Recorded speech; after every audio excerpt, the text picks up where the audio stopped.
दोस्तों वेलकम है आपका हमारे यूट्यूब चैनल में। दोस्तों आज बात करेंगे बहुत ही बढ़िया अपडेट, बहुत ही बढ़िया अपॉर्चुनिटी यहाँ पे अनाउंस की है defence research and development organisation ने। यहाँ पे फेलोशिप जो है इसका प्रोग्राम यहाँ पे अनाउंस किया है, जो कि फ्रेशर्स के लिए बहुत ही बढ़िया यहाँ पे मौका होने वाला है। डीआरडीओ में आपको यहाँ पे काम करने का मौका मिलेगा। तो दोस्तों यहाँ पे क्या पोस्ट रहेगी, तो यहाँ पे जैसे कि आप लोग जानते हैं फेलोशिप है, तो जूनियर रिसर्च फेलोशिप फेलो की ये पोस्ट रहेगी। इसमें बहुत सारे डिसिप्लिन आपको देखने को मिल जाएंगे। अब इसमें क्या कितनी वैकेंसी रहेगी, इसमें एजुकेशनल क्वालिफिकेशंस और यहाँ पे एज लिमिट का क्राइटेरिया क्या फॉलो होगा, सिलेक्शन किस बेसिस पे होगा, मैं आपको बता दूं यहाँ पे एग्जाम की कोई रिक्वायरमेंट नहीं है। अब इसमें अप्लाई कैसे करना है, सैलरी कितनी मिल जाएगी, इन सभी चीजों के बारे में इस वीडियो में बात करने वाला हूं। तो दोस्तों इस वीडियो को लास्ट तक जरूर देखना, बीच में से स्किप मत करना। चलिए वीडियो को स्टार्ट करते हैं।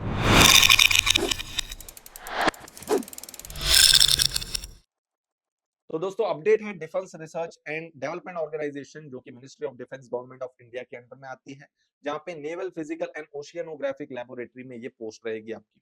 तो selection for the position of junior research fellow JRF की आपकी पोस्ट रहेगी। इसमें अगर हम बात करें डिसिप्लिन की, तो टोटल यहाँ पे 7 डिसिप्लिन इसमें आपको देखने को मिलेंगे, जिसमें इंजीनियरिंग फील्ड के यहाँ पे ज्यादा है, जैसे कि इलेक्ट्रॉनिक्स एंड कम्युनिकेशन का है, इंस्ट्रूमेंटेशन इंजीनियरिंग है, computer science engineering, chemical, rubber, polymer, nano technology, material science engineering, फिर आपका यहाँ पे मैकेनिकल इंजीनियरिंग है और ऑप्टो इलेक्ट्रॉनिक्स। ओके, तो यहाँ पे ये सब फील्ड जो है वो रहने वाली है।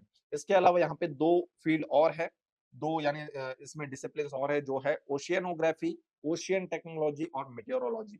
नेक्स्ट है फिजिक्स। ओके, तो यहाँ पे इन सब की बात हो रही है, इन सब ये सभी आपके डिसिप्लिन रहने वाले हैं जो इंजीनियरिंग फील्ड की डिसिप्लिन है आपकी। ओके, तो उसमें आपका बी बीटेक होना चाहिए। इसमें क्वालिफिकेशन की बात करें तो उसमें आपका बी बीटेक होना चाहिए सेम डिसिप्लिन में, और इसी के साथ आपका फर्स्ट डिवीजन होना चाहिए with valid NET GATE qualification. Okay, तो यानी जो भी इंजीनियरिंग डिसिप्लिन है उसमें आपका बी बीटेक होना चाहिए सेम डिसिप्लिन में, जिसमें आपका फर्स्ट डिवीजन होना चाहिए विद वैलिड नेट और गेट क्वालिफिकेशन। और इसके अलावा एक और ऑप्शन है, अगर आपने एमईएम टेक किया है उसी सेम डिसिप्लिन में इन first division both at graduate and post graduate level, तो भी आप यहाँ पे एलिजिबल हो। तो फर्स्ट जो आपकी यहाँ पे कंडीशन है उसमें है कि बी बीटेक आपका होना चाहिए, जिसमें आपका नेट या गेट क्वालिफिकेशन होना चाहिए। ओके, क्वालिफाइड होना चाहिए। फिर सेकंड ऑप्शन में है कि आपका जो है वो एमईएम टेक, और दोनों ही में आपका बी बीटेक या फिर एमईएम टेक में आपका फर्स्ट डिवीजन होना चाहिए। तो ये दो ऑप्शन है आपको, ये जो इंजीनियरिंग डिसिप्लिन है इसमें आपको देखने को मिलेंगे।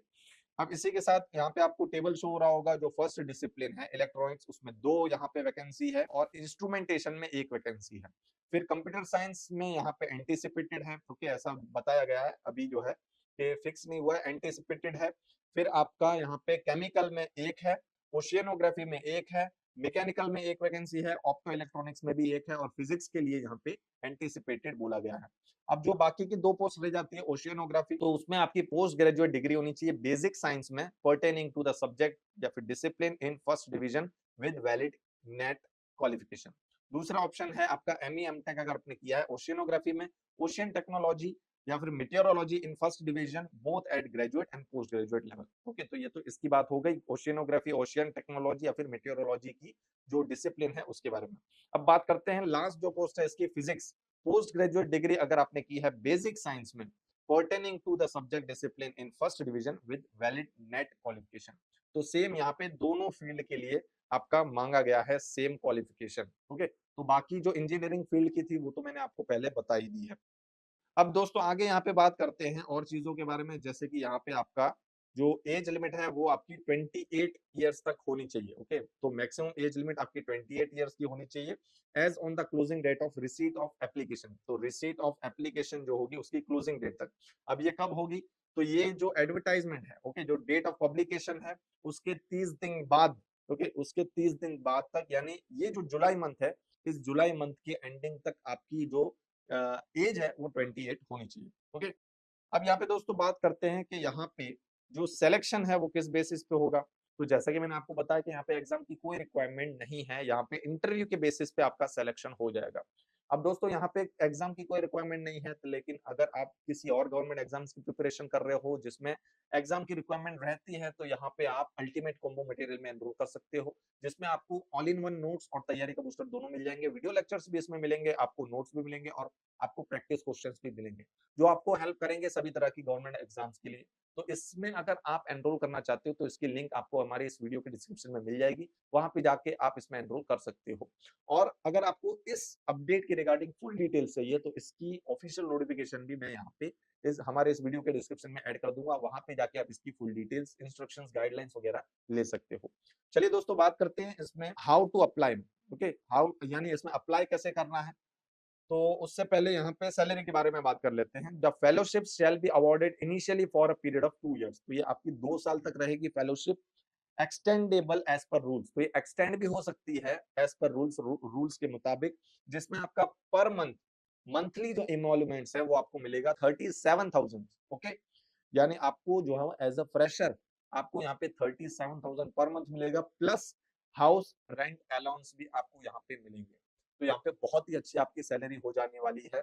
ओके, तो यहाँ पे जो है वो बहुत ही बड़ी अपॉर्चुनिटी है फ्रेशर्स के लिए। अब दोस्तों इसमें बात करते हैं कि यहाँ पे इसमें अप्लाई कैसे करना है। तो यहाँ पे पहले आपको एप्लीकेशन फॉर्म जो है वो डाउनलोड करना है। फिर वो आप डाउनलोड कर सकते हो इसकी ऑफिशियल वेबसाइट से www.drdo.gov.in पे जाके। अब इसकी हार्ड कॉपी आपको निकालनी है, sign application form along with self attested copies of certificates in support of requisite educational qualifications, matriculation certificate, birth certificates in support of date of birth, gate या net score card if applicable, valid as on closing date of application, and caste certificate if applicable should be sent by post। Okay, तो ये सब चीजें आपको जो है वो application form जो होगा उसमें बेसिक डिटेल्स आपको फिल करनी है, आपको साइन करना है, सेल्फ अटेस्टेड कॉपीज जो आपको डॉक्यूमेंट्स मांगे गए हैं उनको अटैच करना है। फिर यहाँ पे आपको जो है इसे सेंड करना होगा बाय पोस्ट। उसका यहाँ पे आपको एड्रेस दिख रहा होगा, the director Naval physical and ओशियनोग्राफिक Laboratory, Thrikkakara, PO Kochi 682021 before the closing date. तो इसकी जो क्लोजिंग डेट है उससे पहले पहले, तो आप जो है वो जुलाई एंड तक वेट ना करें, इससे पहले पहले ही आप जो है उसको जो है इसमें अप्लाई करके पोस्ट कर दें। एनवेलप जो है वो सुपरस्क्राइब्ड होना चाहिए, जिसमें आपका लिखा होना चाहिए एप्लीकेशन फॉर JRF 2024। ओके, तो दोस्तों यहाँ पे ये सभी चीजें थी इस अपडेट के रिगार्डिंग। आई होप कि यहाँ पे आपको सब कुछ चीजें जो है वो समझ में आ गई होंगी। और अगर आपको इसमें इंस्ट्रक्शंस, गाइडलाइंस वगैरह चाहिए तो इसके ऑफिशियल नोटिफिकेशन में जाके ले सकते हो। तो दोस्तों, अगर आपको यहाँ पे कुछ समझ में ना आया हो, कहीं पे कुछ क्वायरी हो, तो कमेंट सेक्शन में जाके कमेंट कर सकते हो। वीडियो अच्छा लगा हो तो लाइक जरूर से कर देना, अपने सभी दोस्तों के साथ शेयर कर देना जो इसके लिए एलिजिबल है। तो दोस्तों मिलते हैं हमारे नेक्स्ट वीडियो में। आज के इस अपडेट में इतना ही, तब तक के लिए गुड बाय, टेक केयर।